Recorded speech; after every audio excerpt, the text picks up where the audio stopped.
Beverly Hills, that's where I want to be. Living in Beverly Hills. Wait a second. Why? Beverly Hills, California is world famous, a city of opulence and wealth with mansions, Rolexes, plastic surgery, housewives, and Cher. Oh wait, not that one. There she is.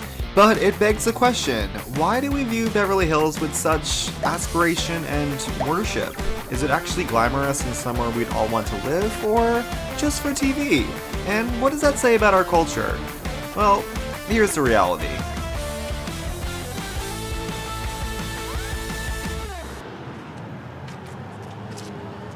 At any given moment of any day, tourists flock to this sign. Seriously, Beverly Hills is one of the most famous places in the world, and people take selfies in front of the Beverly Hills sign as if it's the Statue of Liberty.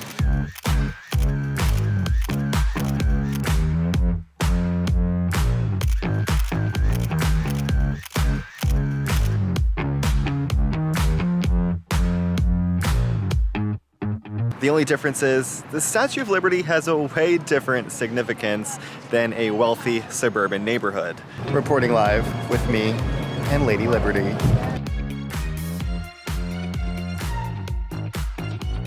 I could stand here all day and meet people from all over the world as they stand here and take pictures and worship this lily pond, as if they're frogs.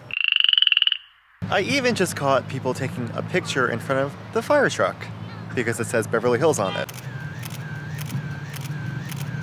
Beverly Hills, like some of the people that reside here, was heavily manufactured. It began as a rural community with oil fields, somewhat similar to how Bakersfield, California looks today. In the early 20th century, landscape architects expanded the city's aesthetic with tree-lined streets, mansions with yards, parks, and schools. The Beverly Hills Hotel was built in 1912, which became a destination for wealthy visitors as Hollywood's most famous couple at the time, Mary Pickford and Douglas Fairbanks, bought property and increased the city's relevance as being the place to be. Seriously, their mansion became so well known, Life magazine even stated it was only slightly less important than the White House, with famous visitors such as Charlie Chaplin, Albert Einstein, and F. Scott Fitzgerald.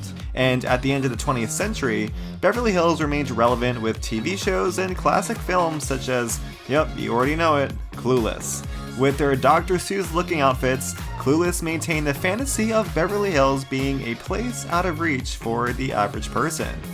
And on the note of CLUELESS, Cher's house was actually not filmed in Beverly Hills, but Dion's was. Here's where Dion lives. Isn't she a Betty? Isn't this house a classic? The columns date all the way back to 1972. Just another one of the many mansions like the Real Housewives live in. And you know what the median listing house price is in this city? $6.3 million.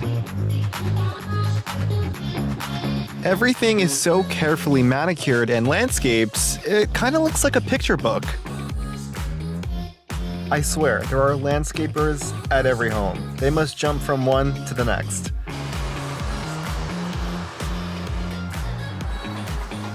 But you know what? To be fair, Beverly Hills isn't all just white picket fence mansions. Witches live here too, in the witch's house. You know, made of gingerbread and gumdrops inside. And you know how much this house is worth these days? Over $6 million. $6 million to have a tour bus stop here multiple times per day. And $6 million because it also had a cameo in CLUELESS. What does she want with Josh anyway? He dresses funny. He listens to complaint rock. He's not even cute. So there's a mansion in Beverly Hills that can be visited. It's called Greystone Mansion, once a livable 14,000 square foot home, and it's now a public park. But this place has some weird history. Built in 1926 and the second largest house and most expensive in California at the time, owner Ned Doheny was found murdered here along with his friend shortly after being built. And while much of the crime scene remains somewhat of a mystery, this place is home to political corruption, scandal, and bribery. Sounds like rich people problems. It is quite beautiful though, I can't lie. This part of the manor is like right out of a storybook. As we can see so far, Beverly Hills is mansions and rich people and weird clothing. And this weird clothing is bought at the world famous Rodeo Drive.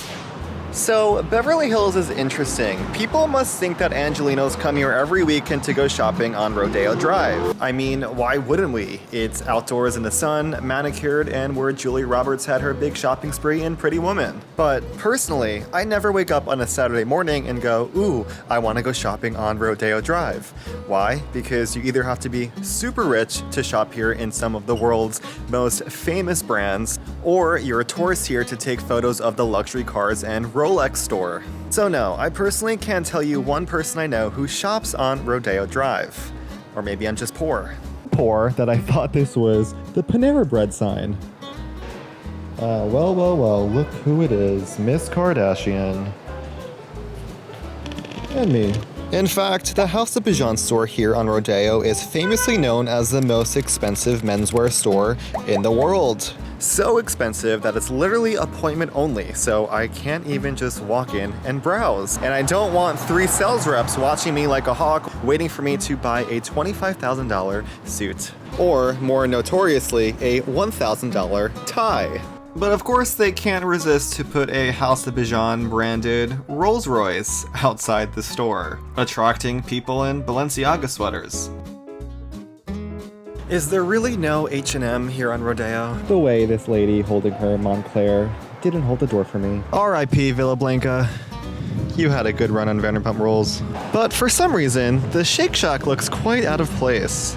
Ah, the shade. And you don't want to get a wax here on Rodeo, unless it's organic. At least Rodeo has a pretty spectacular Christmas lighting ceremony. I do have to give them credit. The Beverly Hills lighting ceremony is so festive that I feel like I'm in Whoville. Although they do claim it to be. The most incredible place in the world, Beverly Hills, California. I do have to say though, the best part about Rodeo is that most parking garages offer free 2-hour parking. Because only in Los Angeles can you get free parking on Rodeo Drive and have to pay an arm and a leg for all of the other middle-class shopping centers.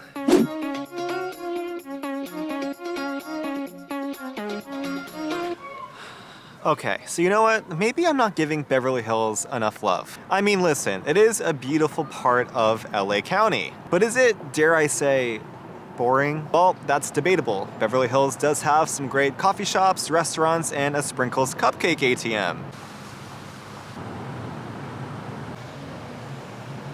It also, of course, borders the wider city of Los Angeles, right next to West Hollywood, which has some awesome nightlife. But maybe the best part about living in Beverly Hills is staying in your mansion by the poolside while tourists snap pictures of your city's welcome sign. Or coming to this pretty decent park and a Hollywood tour bus that passes by. Anyway, yeah, pretty nice park. We even got a statue of a sea lion. That's not a sea lion, that's a coyote? Anyway, what I'm saying about this park is that we are far away from the lip fillers. Never mind, I just spotted one. Nowhere is safe. When you're in Beverly Hills, you feel a part of something bigger.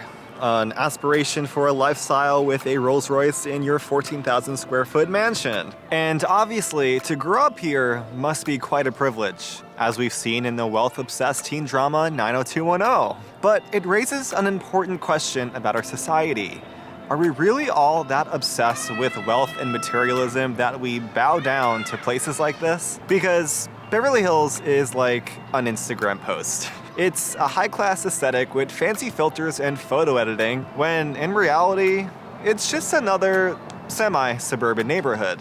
Add on the bad traffic and materialism at every corner, and you have a former farmland built into a movie set and a very popular Weezer song. More money, more problems. But I guess if I made it big and had $20 million to spend on a house, it would not be the worst place to live. As if.